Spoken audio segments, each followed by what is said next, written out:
Well, it's Thursday. It's May 14th, 2015. This is Wayne Goldsboro Television. I'm Wayne Alley. And I'm Kim Beth. Good Thursday morning. Thank you for joining us. Oh, boy, I'll tell you what. This is going to be, the next 3 or 4 days, just going to be jam-packed of stuff. You got that right. I'm telling you. Well, first of all, tomorrow night, Friday night, at Wayne Regional Agricultural Fairgrounds. Right. The Relay for Life event gets underway, that's and will exciting. go overnight. In fact, starts at 4 p.m. and will go until the following morning.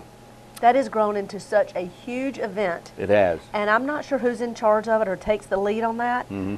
But for the past 5 years, I have gone and participated, and it gets bigger and bigger every year, Wayne. It does. And one of the people who is working the Relay for Life event is Brenda Robertson, and she's doing an amazing job. But she's only one of many people who are involved, and it's just they just do a wonderful job. Yes, with they it. do. And we have one of the finest fundraisers for Relay for Life in North Carolina, right here in Wayne County. And, you know, there's many good causes out there, but as we all know, someone in each of our families have been touched with the big C cancer word. No question about it. And Relay for Life raises so many dollars to put towards research and things that we continue to need. That's exactly right. Anyway, that's tomorrow night beginning at 4 p.m. at the fairgrounds. We'll see you there. And guess what else is this weekend? Well, look to the sky, because here they come. Wings Over Wayne Air Show and That's open right. house. The open house gets underway. I believe the gates open at 8 o'clock Saturday morning and Sunday morning. It's a 2-day event. And every year they expect thousands and thousands and thousands of people. And every year that's what we get. Well, guess what? They just released the news as to who the surprise concert guest is going to be. Have you heard? Yes, I heard that last week. The one and only North Carolina native and American Idol top 10 contestant, Kelly Pickler. Hey, woo! Will be giving a concert just Saturday, and if I'm not mistaken, it's right after the Thunderbirds. That's right. It'll be right after the Thunderbirds event, late Saturday afternoon. That's right. All right. How great will that be? It will be fantastic. Yeah. Looking forward to that. Just a big event Saturday and Sunday, a day after tomorrow, and then the day after that, Saturday and Sunday at the Seymour Johnson Air Force Base. 16th and 17th.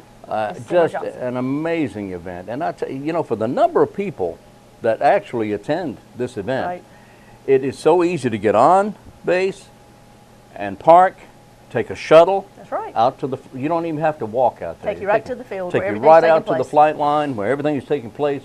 You get off there, you egress, or whatever it is. You degress, congress. No. Anyway, you get off the bus right there, and you're there. And then to leave, you just follow the directions of the people that are directing traffic. Easy to get in, easy to get out. Big event. If you have not been in the past, you need to go. If you've been before, go again. There's always something new. Oh, yeah, it gets bigger every year. That's right. Not only do you see an amazing air show, the planes, you see Toro, you see the Thunderbirds, you see some acrobatics and aerobatics, but you also see beautiful and vintage static displays of planes of years ago, biplanes. You see, of course, twin engines, monoplanes. You see twin engines, and you see monoplanes, and you see single engine planes as well. Anyway, you see all kinds of aircraft, helicopters. Oh, yeah. Everything. The list goes on and on. It goes on. It's a busy schedule, both Saturday and Sunday. Doesn't cost a thing to get in. Yeah. Plan on attending. That's right. You see military, you see civilian aircraft. It's just a little bit of everything. If it has anything at all to do with the air, and some things that don't have anything to do with air. Right. Like, I think there's going to be some tanks out there. Thanks a lot. There you go. All right, so we'll see you there Saturday and Sunday. We'll be there. We have a tent set up, and I believe you're going to be set up right next to us, right? He's right beside you. How about that? Yeah, we'll be working as a team again. All right. And Wayne, last week, the farmers market at Herman Park opened. It will be available through the summer every Wednesday from 8 until about 5 p.m. right there at Herman Park. You'll recognize all the tents. I drove by last Wednesday, and I looked as I drove by Herman Park and saw all the colorful tents and all these fresh, wonderful local produce. Yeah. Of course, one, it made me hungry. But Well, number two, it made me thankful for all of our farmers that are local folks. And this is how they make part of their living. Yes, it is. Shop local, eat fresh. I love the farmers market. I love roadside stands. And every Wednesday at Herman Park, that's right. Herman Park, every Wednesday, the farmers market is now open. That's exactly right. All Put it on your calendars. Okay. Well, I believe it's time to get our interviews.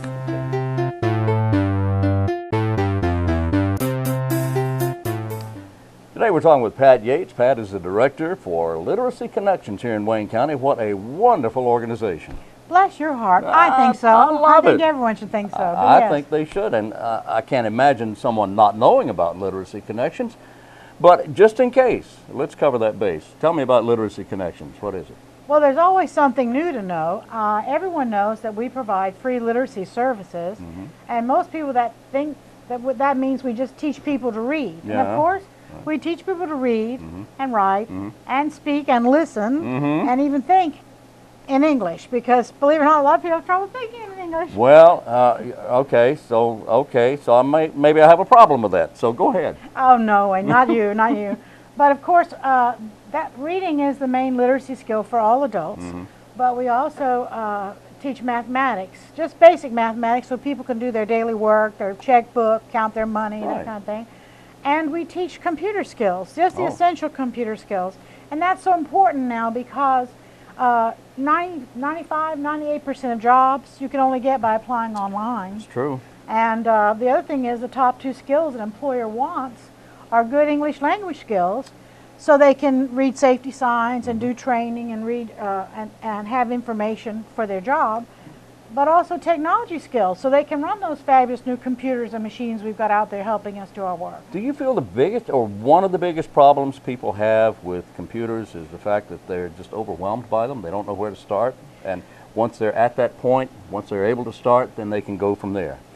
Very much so. You know, I've helped people in their 70s and 80s start with a computer, and it's very hard because you have to begin with the initial concept of what is that bright box. And one of the things I tell people that's confusing, we like to help our clients be able to read on a 5th or 6th grade level before they start trying to master a computer, because as I tell them, once you turn that bright box on, you've got to be able to read. Yeah. So we help them get their reading skills up, and then we break it down at an individuated level. So some people can move very rapidly and do very quickly. Some people we have to start back at the beginning and say, this is the on button, this is the off button, and that's fine. That's what we're here for. We like to do that. So what's some of the bigger misconceptions people have about Literacy Connections?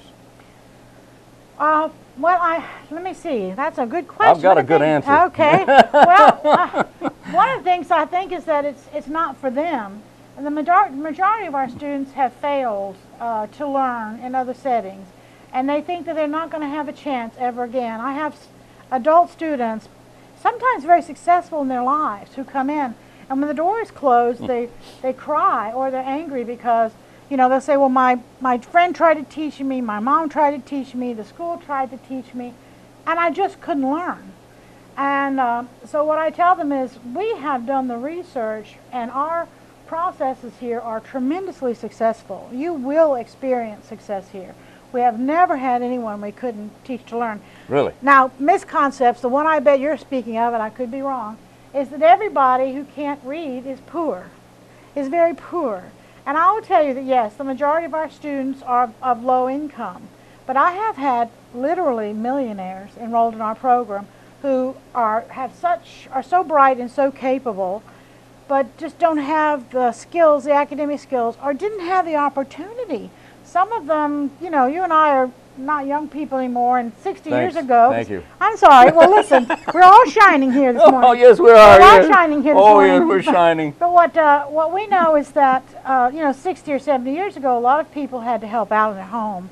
And, exactly. And we're given the opportunity to even attend public school. Look, in 1925, well, not I don't remember that. Oh, okay. But I in, didn't know that. in 1925, my dad was taken out of school, out of the 3rd grade, and made to work on the farm. Never finished, never went back to school. His dad wouldn't let him.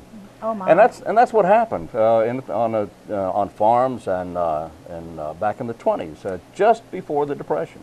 So my dad never went to school beyond the 3rd grade, never had that ability to read well. There was a lot of self-teaching there. He did teach himself some things, but he could look at a building and tell you how many bricks were in it. Oh he could look at a house and tell you how long it took to build it and how much lumber it took to build it. So he was an intelligent man, but he just had trouble reading. And there's a lot of people out there like that. And you're exactly right. Although 80% of people who cannot read have a learning disability, And the majority of them have what we call life barriers. They grew up poor, they grew up without transportation, without parents. They had life barriers. Many people who struggle with learning disabilities are quite brilliant. In fact, Albert Einstein had a learning disability. So it's not that these folks aren't bright. They either haven't had the opportunity or they've had a barrier of some sort in their life, a learning disability perhaps, which has slowed them down. The other misconception that I did think about is that people think, well, I can read. Well, yes, but if you're reading on a first, second, or third grade level, it's tough. It's tough out there. So we don't just teach people to read.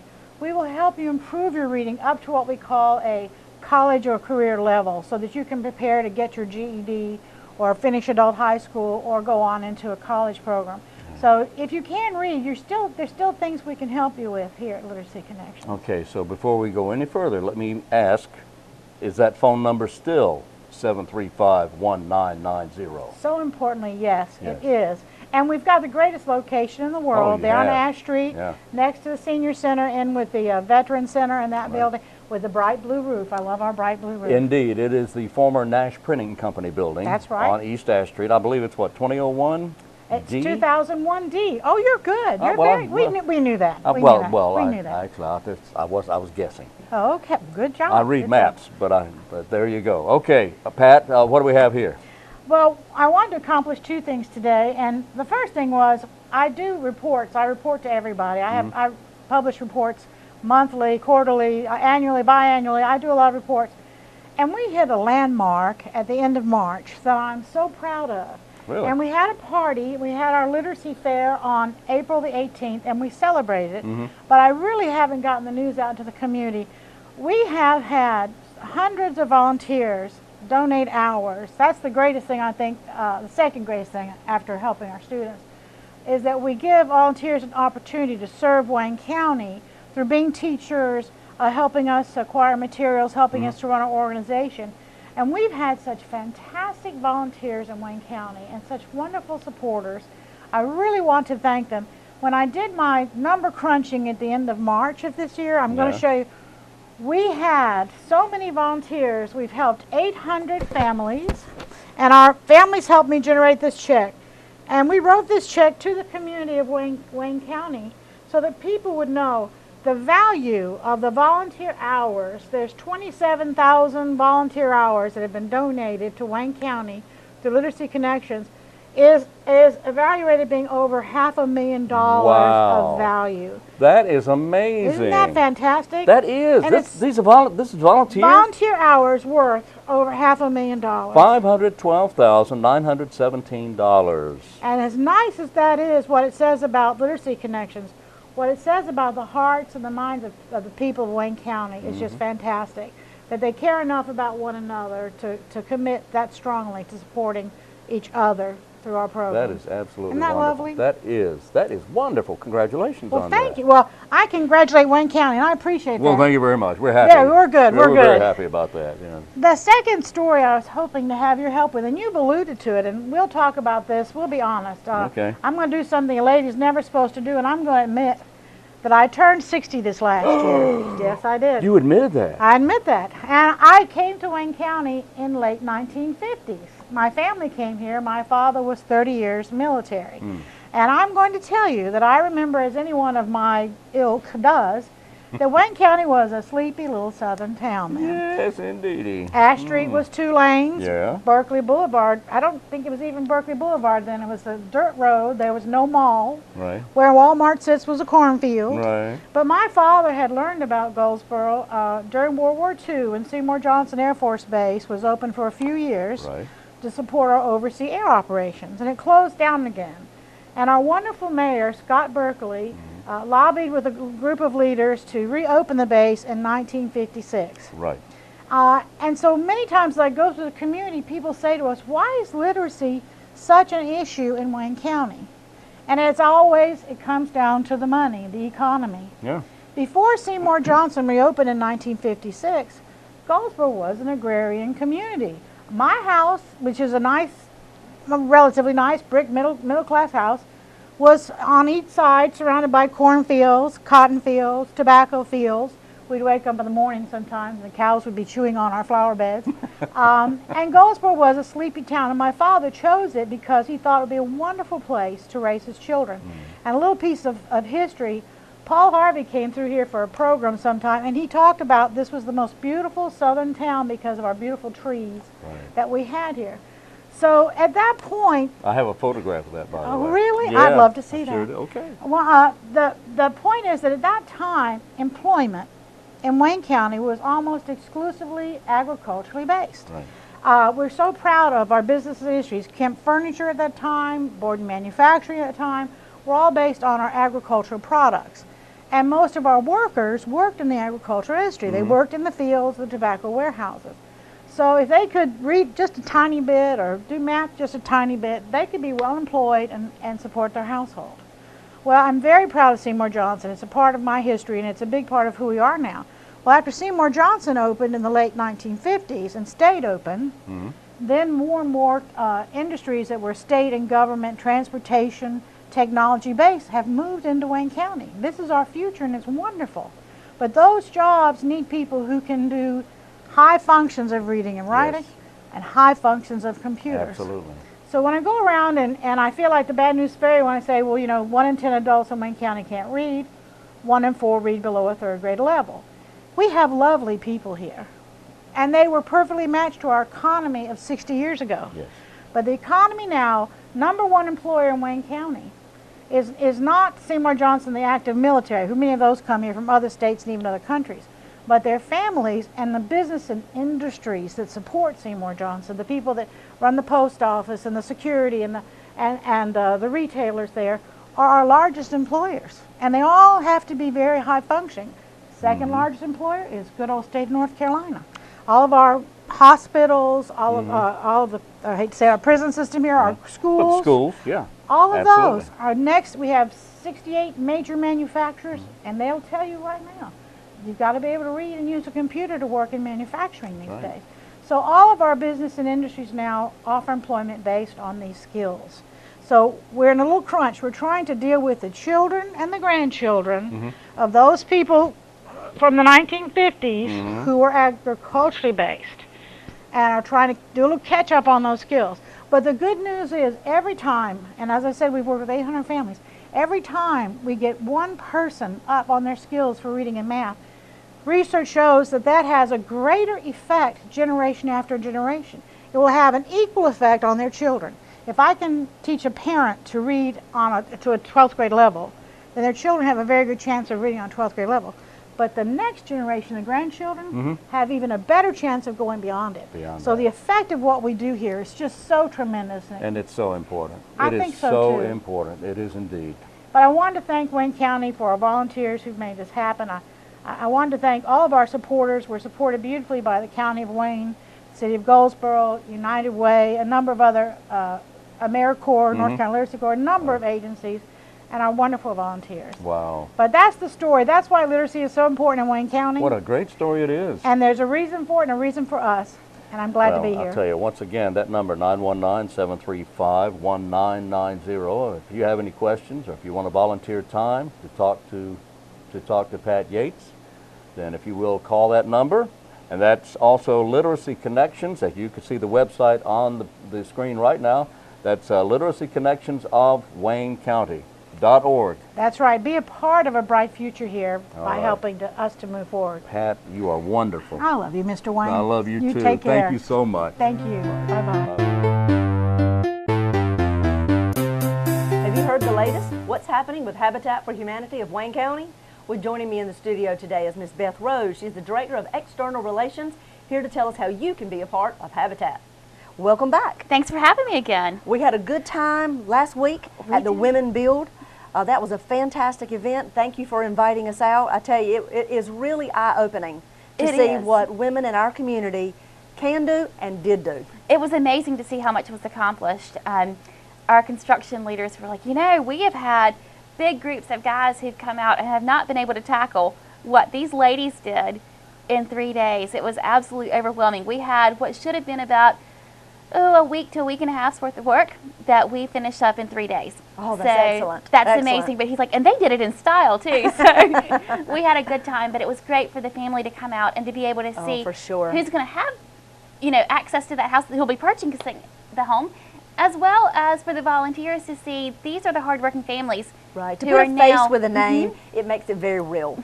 It's a great, great project, a great national campaign. So glad Wayne County and Goldsboro was chosen to be a part of Absolutely. it. And so glad that so many local women want to give back. Absolutely. I hope your arms aren't sore. I know you worked. Just a little bit. You worked hard. That was probably one of the first and only times I've hammered for half a day. But it was great. Thanks so much. Well, tell us how people in the community can be a part of Habitat. So a lot of times people think, okay, if I want to volunteer, I either have to go to the restore or I have to go to construction. And there's some of us who are, more adept at doing some things than others. And there's some who say, you know what, I don't want to go to the restore and I don't want to work on construction. That's okay too. You can tell me, I really like stamp collecting. I can't help you. Yes, you can. I have people who donate stamps all the time, and I need you to come in and say, okay, this is a value for this, and this is how you can go about making the most money to put back into Habitat. Or you can say, I really like fishing. Okay, well, could you help us with some of the items that we get in? Use your area of expertise. There's a job for everybody. So it might not be the most traditional way to volunteer, but there is a way that everybody can come out and help. Or if you just say, you know what, I'm tired of sitting in my home. I'd like to go out and be a greeter. We've got a place for you. Come and enjoy one of our comfortable chairs and just come out and meet people. So there's a job for everybody. We've had a lot of big events and a lot of volunteers who've been out recently, and we can say, well, we've accomplished these events, but it doesn't stop there. We still need traditional volunteers all during the summer, and a lot of times people are saying, well, my kids are out of high school. What do I do with them? Ooh, send them to the restore. You've got a job for them, right? I've got a place for them. Send them to construction. Send them to the restore. We definitely have a position, but I don't want anybody to feel like, well, I don't fall into the traditional bucket. There's not a job for me, because there is. And it doesn't mean that you have to work all day, every day. We can kind of work with your schedule and find something that works, but there's a ton of opportunities for people, and everybody has a niche, and there's something that they can do to help our community. So. Oh, absolutely. Well, do you have traditional volunteers that come in, like, I know, for example, excuse me, when my daughter was in high school, the National Honor Society members would come out on a regular basis and volunteer. Do you have many groups like that? We do. We have a lot of groups, and then we have some people who aren't part of groups, but I can tell you every Tuesday and every Thursday and every Saturday, they're going to come at a set time, and they're going to be there and volunteer. There's even a breakfast group that meets, and they go and eat breakfast, and they leave and go to the construction site, and they've been doing this for about 5 years now. So there's a lot of groups that we know. And all ages. They're our regulars. They're all ages. We have everybody from 13 working in the restore to, there was a lady who was 82 who was putting up trusses.